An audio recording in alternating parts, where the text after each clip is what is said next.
존 폭스라는 사람이 쓴 순교사 열전이라는 책에 보면 예수님의 12제자부터 존 폭스가 살던 16세기까지 기독교인들과 교회가 어떤 박해를 받았는가 하는 게 담담하게 기록이 되어 있습니다.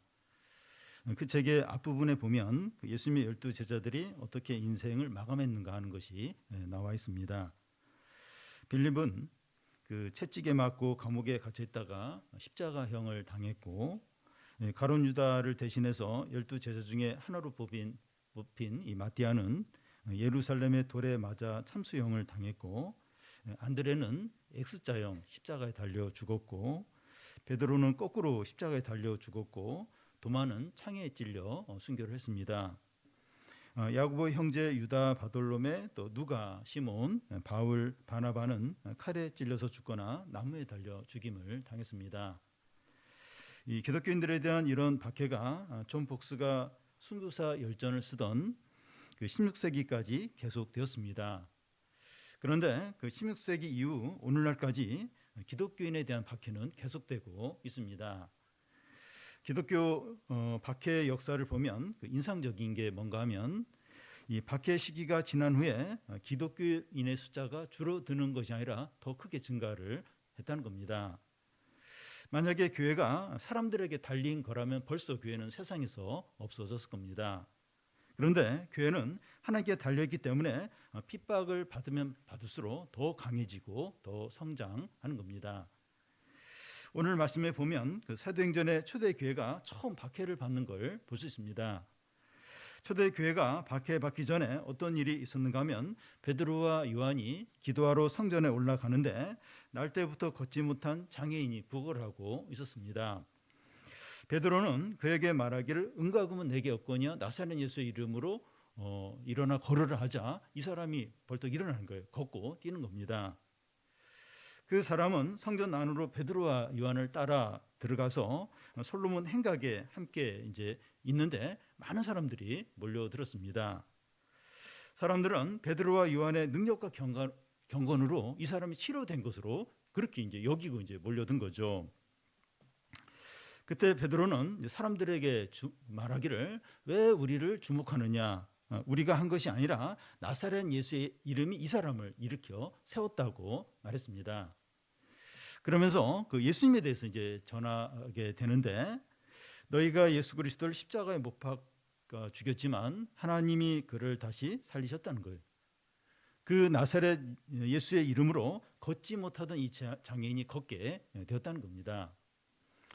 베드로는 이제 설교하려고 의도한 것은 아닌데 몰려온 사람들에게 이 일이 어떻게 일어나는가 설명하다 보니까 자연스럽게 예수 그리스도를 전하게 이제 되었습니다. 그때도 많은 사람들이 이제 마음에 찔려하면서 예수님을 믿었습니다. 그런데 이런 놀라운 부흥과 은혜가 있을 때 반대하는 무리들이 나타났습니다. 부흥이 일어나지 않으면 반대도 없어요. 우리가 믿음으로 살려고 하면 어려움들이 더 많이 생기는 것과 같습니다. 먼저 이 사도에게 나타난 첫 박해입니다. 1절에서 3절까지 한 절씩 교독하겠습니다. 사도들이 백성에게 말할 때 제사장들과 성전 맡은 자와 사두개인들이 이르러,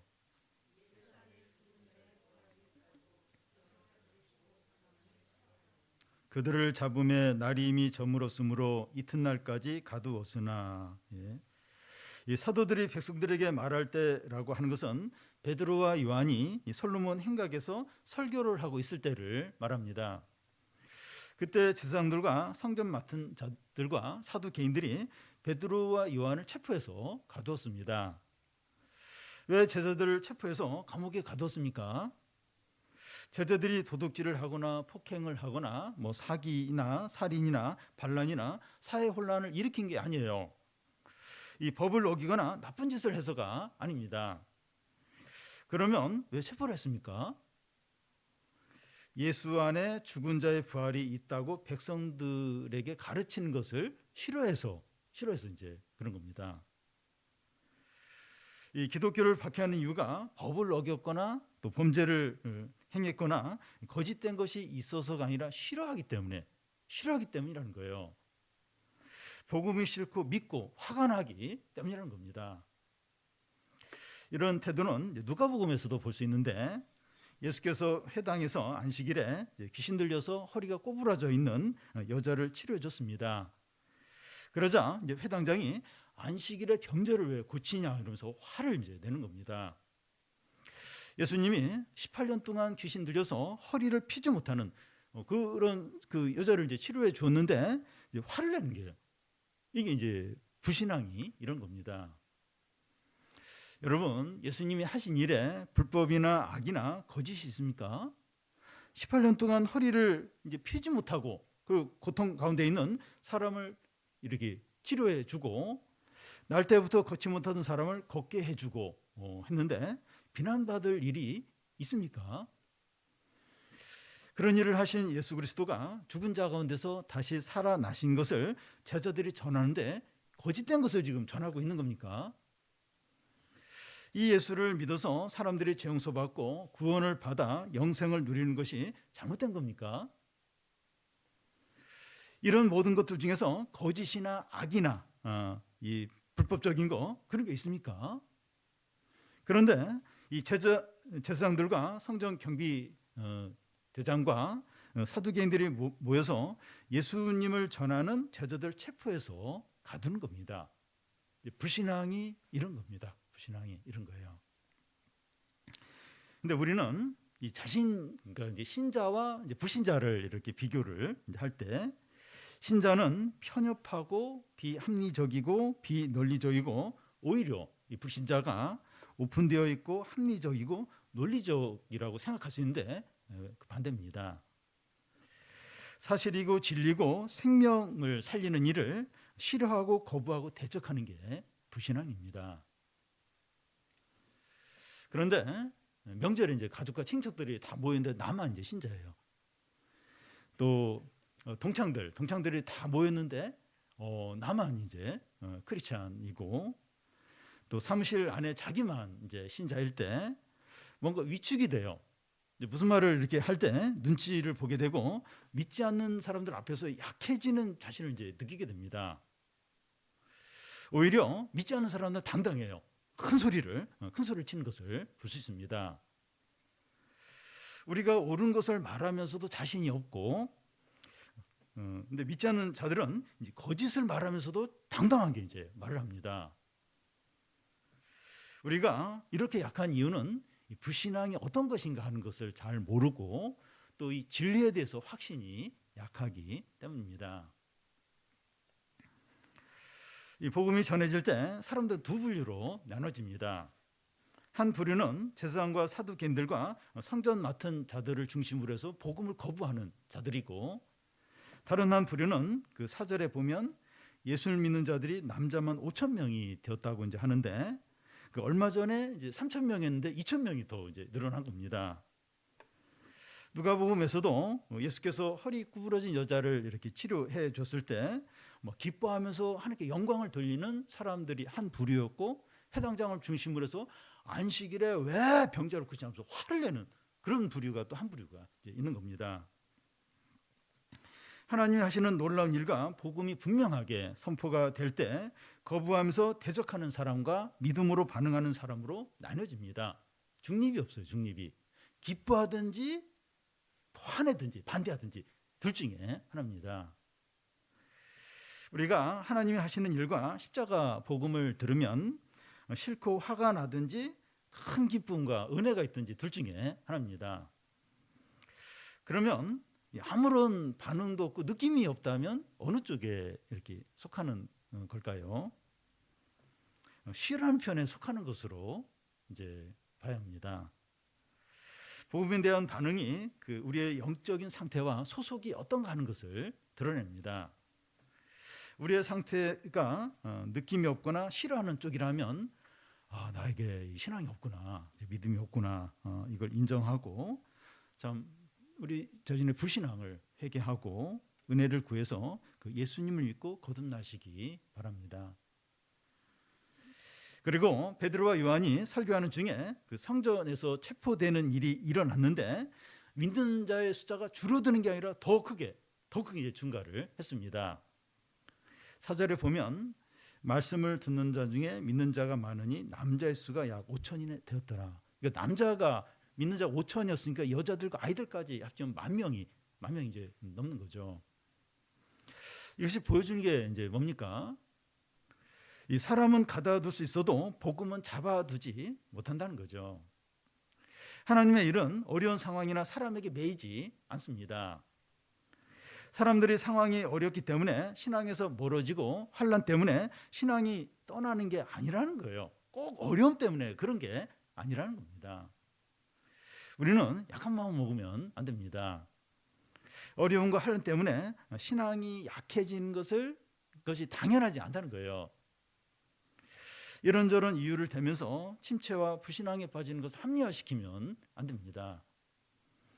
공부할 것이 너무 많기 때문에, 업무가 많기 때문에, 피곤하기 때문에, 아프기 때문에 어쩔 수 없다고 하지 않아야 합니다. 여러분, 우리에게 중요하고 좋아하는 일은 아무리 시간이 없고 피곤해도 다 해요. 너무 졸려도 자기가 좋아하는 어떤 뭐 드라마나 영화나 뭐가 이제 스포츠 게임에서 봐요. 졸려도 졸면서도 봐요. 좋아하면. 우리에게 살아있는 믿음이 있으면 하나님 함께 하시면서 다 감당하게 합니다. 다 감당하게 하십니다. 어려운 상황이 문제가 아니라 마음이 이제 문제인 거죠. 약한 마음 먹지 말고 담대하시기 바랍니다. 다음은 그 신문 받는 베드로와 요한입니다. 5절에서 7절까지 한 절씩 교대를 읽겠습니다. 이튿날 관리들과 장로들과 서기관들이 예루살렘에 모였는데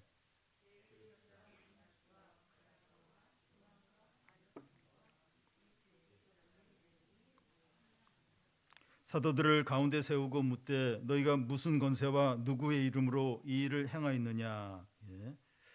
베드로와 요한이 체포된 그 다음 날 이 관리들과 장로들과 서기관들과 대장들과 문중들이 다 이제 모였다고 하는데 산헤드린 공회가 소집된 것을 말합니다.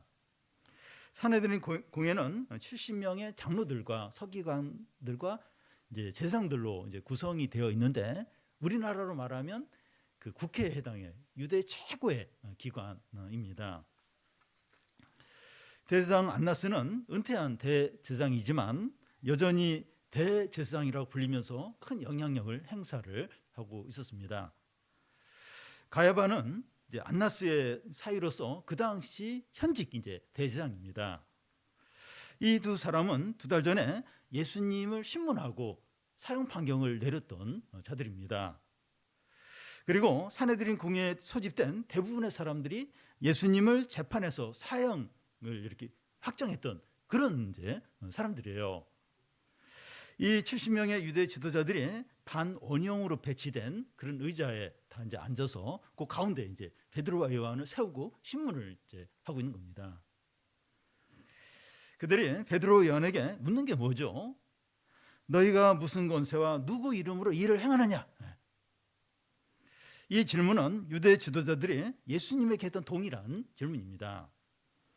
예수님이 성전에서 장사하는 자들을 쫓아내시자 그 제사장들과 서기관이 와서 당신이 무슨 권세로 이걸 하느냐 이렇게 물었습니다. 그런데 사도들에게도 동일한 질문을 지금 하고 있는 거예요. 너희가 무슨 권세와 누구 이름으로 일을 행하느냐? 너희는 내 지파도 아니고 제사장도 아니고 정식 율법 교육도 받은 자들도 아닌데 니들이 뭔데 무슨 권세로 누구 이름으로 이런 일을 하느냐 하는 거죠. 역사적으로 이 기독교에 대한 바퀴는 이런 질문으로 항상 시작됐습니다. 마틴 루터는 1517년 비텐베르크 대학 정문에 95개 조항의 반박문을 이제 붙이고 종교 개혁을 시작할 때 로마 카톨릭 지도자들이 루터를 세워놓고 너가 무슨 권세로 누구 이름으로 일을 했느냐 하면서 협박하면서 그걸 이렇게 못하도록 이제 했습니다.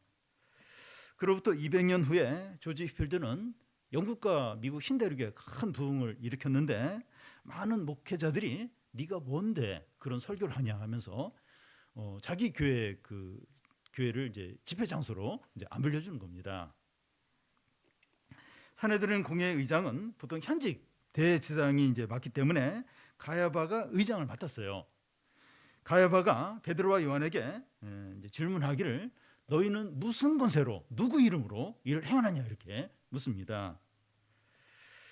여기 이제 너희가 하는 말이 헬라 원문의 의미로 이제 보면 너희 같은 자들이라고 해서 조롱과 무시하는 그런 투의 이제 말로 이제 하고 있습니다.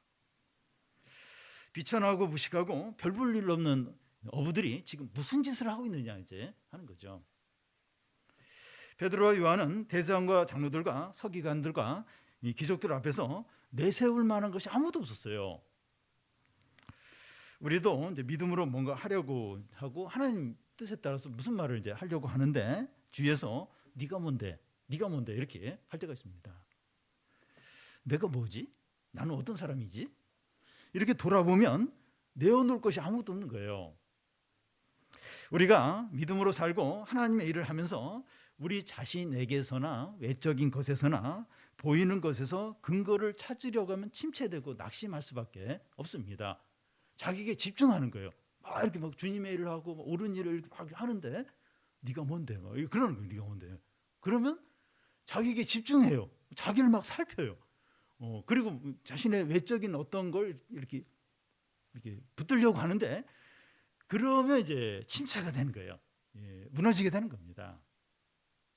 왜냐하면 세상은 훨씬 강하고 능력이 많고 화려하기 때문에 그래요. 훨씬 나보다 강하고 훨씬 뛰어나죠.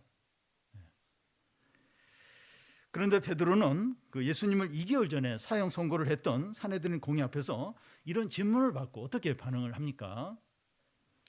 그는 두려움에 사로잡혀서 다리가 후두두두 떨리고 입에 침이 바짝 마르고 가슴이 쿵당당 뛰고 또 머리가 하얗게 되면서 아무 생각도 나지 않을 수 있었습니다. 수능 시험을 보면서 막 떨 때나 취업 그 면접을 보면서 긴장할 때나 큰 수술을 앞두고 두려워할 때와 같을 수 있었습니다. 그런데 베드로는 어떠했죠? 이 8절을 보면 이에 베드로가 성령이 충만하여 가장 두려워하고 떨어야 할 상황에서 베드로가 성령 충만한 겁니다. 하나님은 이 베드로가 가장 절망적이고 낙심할 수 있는 그런 상황에서 성령을 부어 주셨습니다. 주위에 이 적대적인 사람들이 가득하고 혼자서 모든 것을 감당해야 할 때 성령이 충만하게 임하는 겁니다. 어떻게 하면 이렇게 성령이 충만할 수 이제 있습니까? 잠시 후에 나오지만 베드로처럼 다른 것을 의지하는 것이 아니라 자신을 집중해서 자신 안에서 뭔가 이렇게 의지할 걸 찾는 것이 아니라 나사렛 예수 그리스도 이름을 붙드는 거죠. 거기에 그렇게 할 때 이제 성령이 임하게 됩니다. 그러니까 자꾸 자기를 바라보고 자기에게 집중하고 자기 안에 어떤 능력이나 자기 어떤 외적인 거 이걸 막 이렇게 좀 내세우고 의지하려고 하면 침체가 되는 거예요. 마음이 무너지는 거예요. 근데 나사렛 예수 이름을 붙드는 거예요. 그러면 이제 성령이 이제 부어지게 됩니다. 그래서 가장 힘들고 어려운데 자기 혼자서 어려움을 감당해야 할 때 절대 낙심하거나 두려워하지 마시기 바랍니다. 나사렛 예수 이름을 붙들 때 혼자가 아니고 성령이 부어짐으로 하나님이 함께 하십니다. 그래서 상황이 가장 어렵고 자기가 가장 약하고 주위에 아무도 없고 혼자라는 생각이 들 때 성령이 부어진다. 성령이 부어진다. 이것을 기억을 하셔야 돼요. 성령 충만해지면 마음이 평안해요. 담대해지면서 모든 걸 다 감당을 하게 됩니다. 베드로가 이 성령 충만해서 대제사장의 질문에 뭐라고 대답을 합니까? 8절에서 10절까지 한 절씩 교독하겠습니다. 이에 베드로가 성령이 충만하여 이르되 백성의 관리들과 장로들아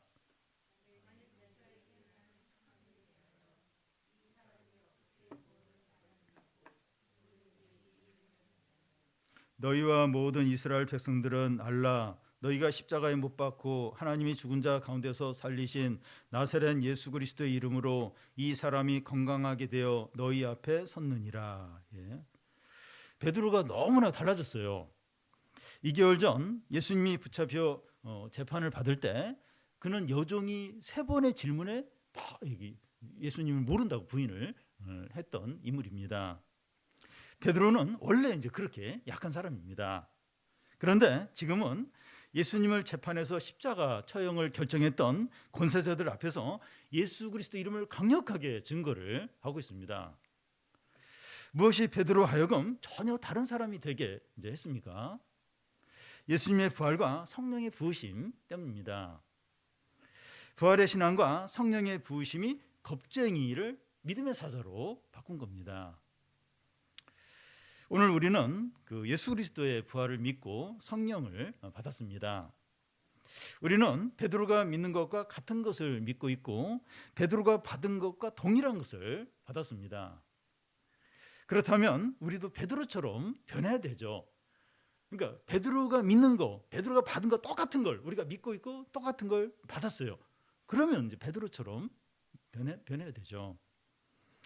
어려움과 사람들을 두려워하지 않아야 하고 사람들 앞에서 예수님을 부끄럽게 여기지 않아야 합니다.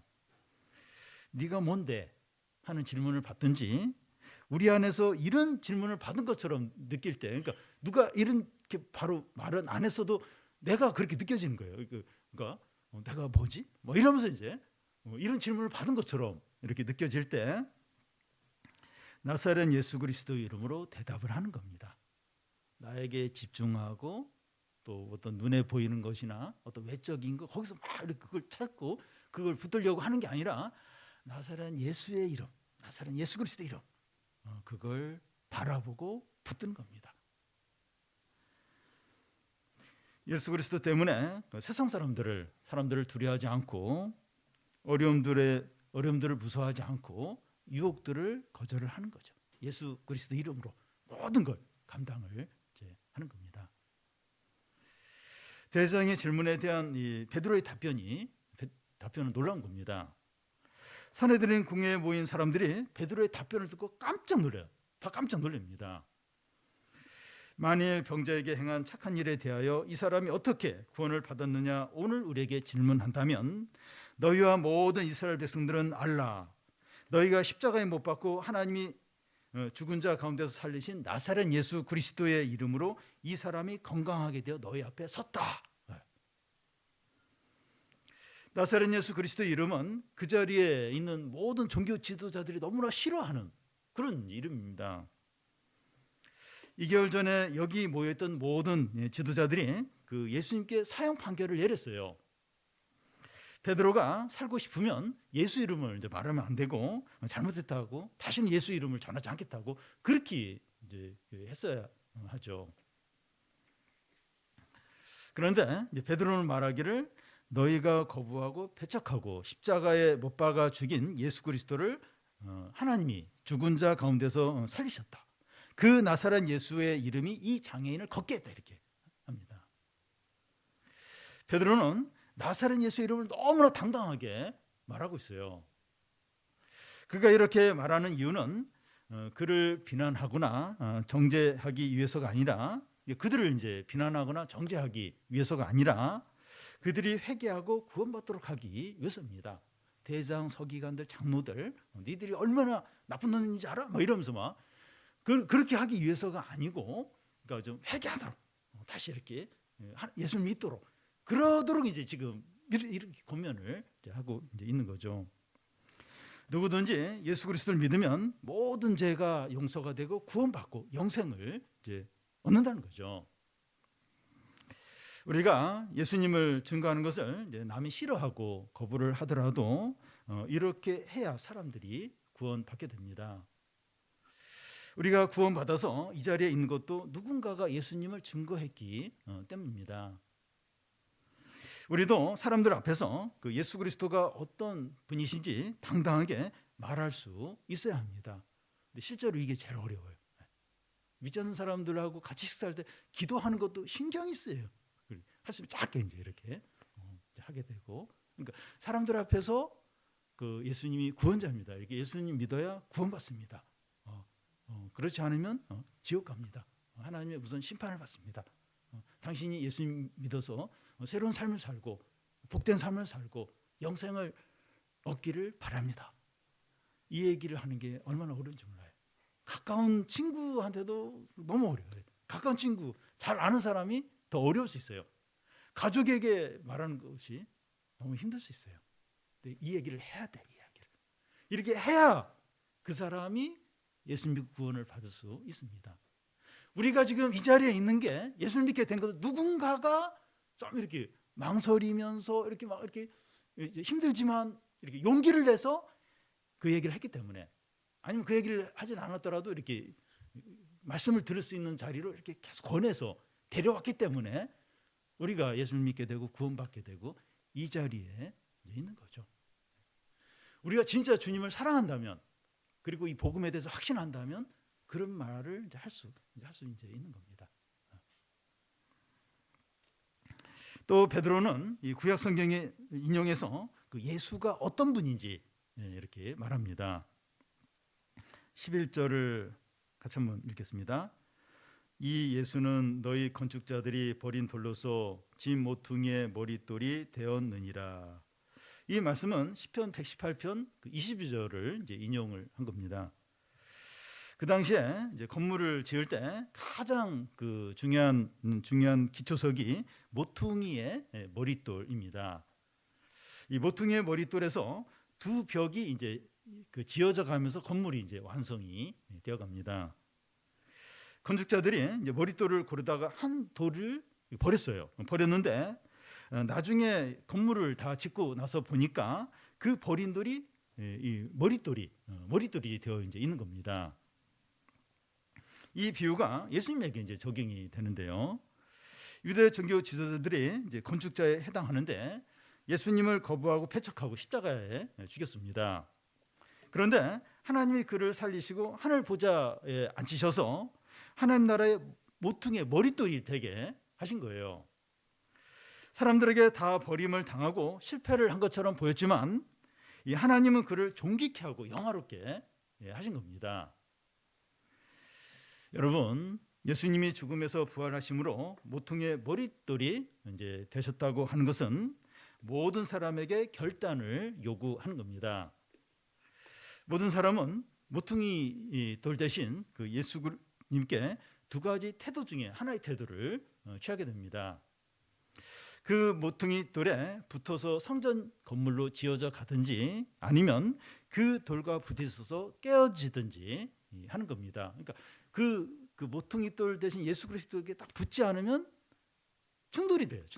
충돌이 돼서 깨지게 됩니다. 가루가 됩니다. 이 모퉁이 돌에 대해서 중립은 불가능해요. 나는 붙지도 않고 그리고 충돌도 안 하고 난 잘 피해 다니까 뭐 이런 식으로 한다든지 중립은 불가능합니다. 모퉁이 돌 대신 그리스도에게 붙어서 모든 일을 하든지 그리스도와 모든 일을 함께 이제 하든지 아니면 메사의 그리스도와 충돌해서 망하든지 둘 중에 하나입니다. 여러분, 우리도 이제 둘 중에 하나인데 우리는 어느 쪽입니까? 한번 생각해 보십시오. 나는 이제 모퉁이 대신 그리스도에게 딱 연합해서 의존적으로 그분과 함께 모든 걸 합니까? 아니면 그렇지 않고 이렇게 그리스도와 이렇게 분리되어 있고 좀 자유롭게 이렇게 내가 주인이 되어서 내가 이렇게 삽니까? 그러니까 이 그리스도가 이제 구원자시고 모든 것인데 이 그리스도가 연합이 돼 있든지 완전히 그러니까 그 그리스도와 나 사이에 어느 것도 끼지 못하도록 완전히 연합되어 있든지 그렇지 않으면 이제 이렇게 그리스도가 프리한 겁니다. 그냥 자유롭게 어느 쪽이냐 하는 겁니다. 이 문제는 어느 대학에 들어가느냐, 어느 직장에 취업하느냐, 또 연봉을 얼마 받느냐, 자기 집을 마련하느냐 이런 것보다 훨씬 더 시급하고 중대합니다. 왜냐하면 이것이 우리의 진정한 행복과 불행뿐만 아니라 영원한 운명을 결정하기 때문입니다. 돈이 없고 또 이렇게 취업이 좀 늦어지고 힘들죠. 근데 그냥 그거 힘든 거예요. 힘든 거지만 그걸로 결정적으로 사람이 불행하고 영원한 운명이 그거 아니에요. 근데 이 모퉁이 돌 대신 그리스도에게 관계가 어떠하냐? 관계가 딱 의지하고 연합해서 하나가 되어서 이렇게 사느냐, 아니면 분리되어서 자꾸 충돌, 자꾸 갈등이 일어나요. 갈등. 그러느냐, 이건 너무나도 중대한 부분입니다. 그래서 딱 연합이 되어서, 그러니까 그리스도와 나 사이에 어떤 바늘도 들어갈 틈이 없을 정도로 그래서 큰 연합, 어떤 것도 그 둘 사이를 막지 못하도록 하나로 연합이 돼야 됩니다. 우리는 어떻게 해야 합니까? 12절을 같이 한번 읽겠습니다. 다른 이로서는 구원을 받을 수 없나니 천하 사람 중에 구원을 받을 만한 다른 이름을 우리에게 주신 일이 없음이라 하였더라. 이 다른 이로서는 한 것은 다른 이름을 말합니다. 이 구원을 받는데 예수 이름 위에 다른 이름을 주시지 않았다는 거예요. 예수 그리스도의 이름은 구원받는데 절대적인 유일한 길입니다. 현대로 오면서 그 세계적인 추세가 뭔가 하면 종교 간의 이제 대화입니다. 서로의 종교를 인정하고 존중해 주는 겁니다.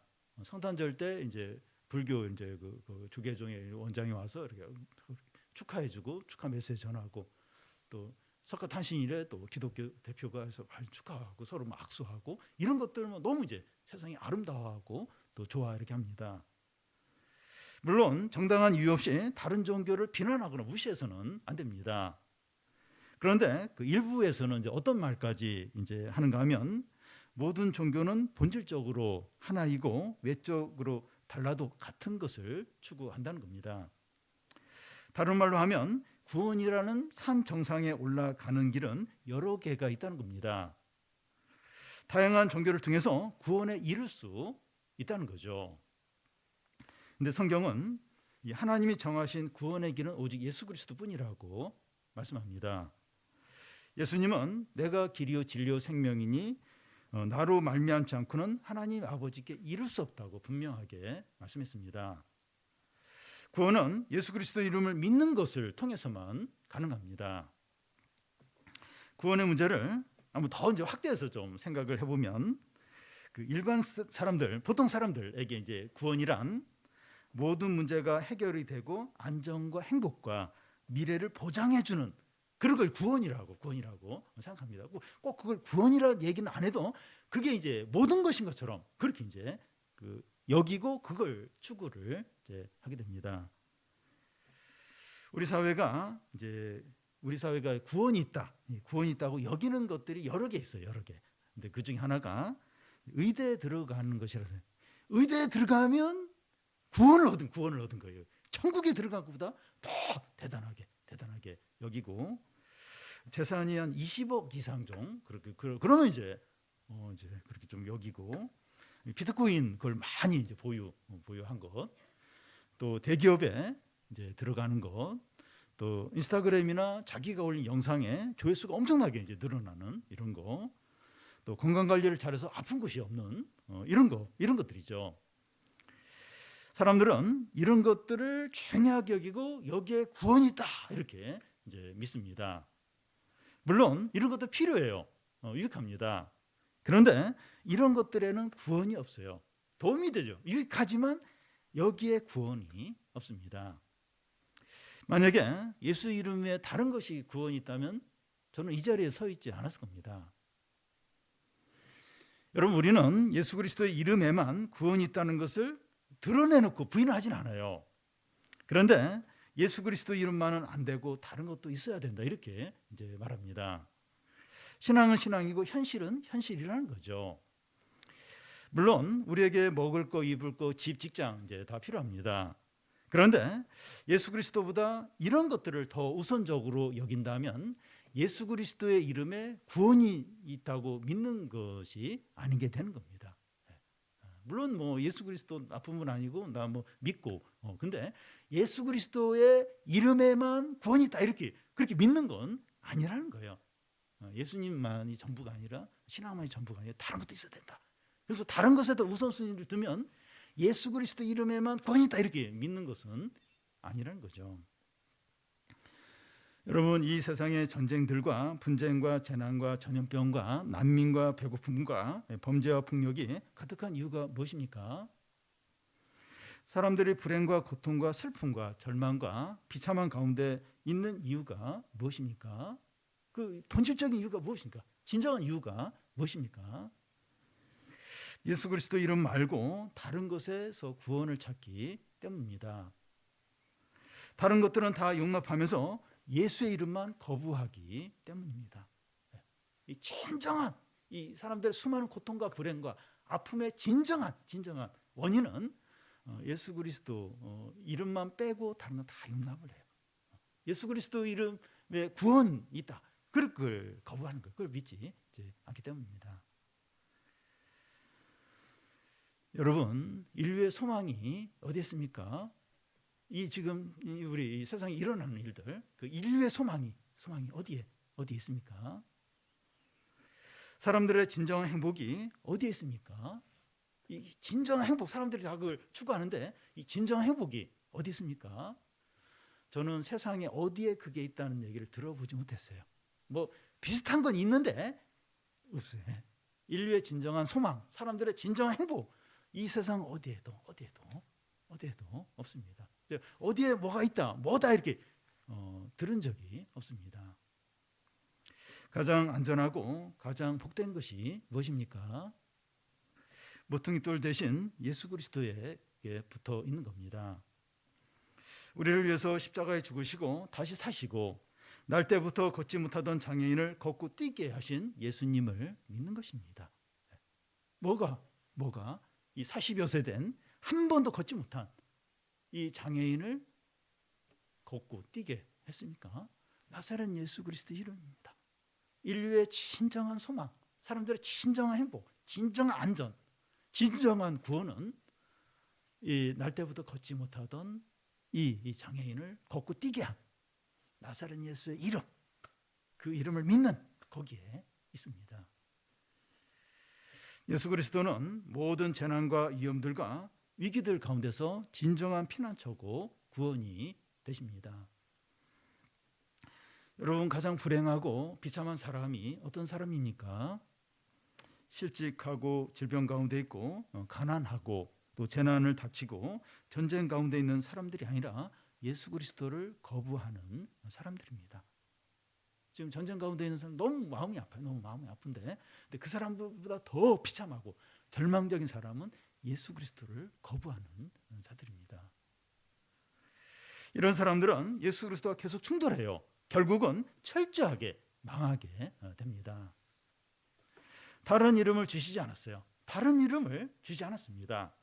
예수 그리스도의 이름이 가장 크고 참되고 모든 것이고 참됩니다. 우리는 예수 그리스도의 관계가 어떻습니까? 뭐 예배를 드리거나 봉사를 했느냐, 뭐 헌금을 했느냐 하는 것을 묻는 것이 아니라 예수 그리스도를 온 마음으로 사랑하고 전적으로 의지하고 그 이름만 붙드느냐 하는 겁니다. 예수님께 딱 붙어서 예수님과 내 사이에 아무것도 끼지 못하도록 그런 관계, 그런 전적인 어떤 그런 연합의 관계, 헌신 관계 있느냐 하는 겁니다. 예수 이름 큰 능력이 있도다 남민네 그 이름. 예수 이름에 큰 능력이 있습니다. 내 이름이 아니라 그 예수 이름을 붙들고 모든 일을 하시기 바랍니다. 내 이름이 아니라 세상이 조롱하고 조롱하는 나사렛 예수 그리스도의 이름을 의지할 때 두려움과 절망이 물러나요.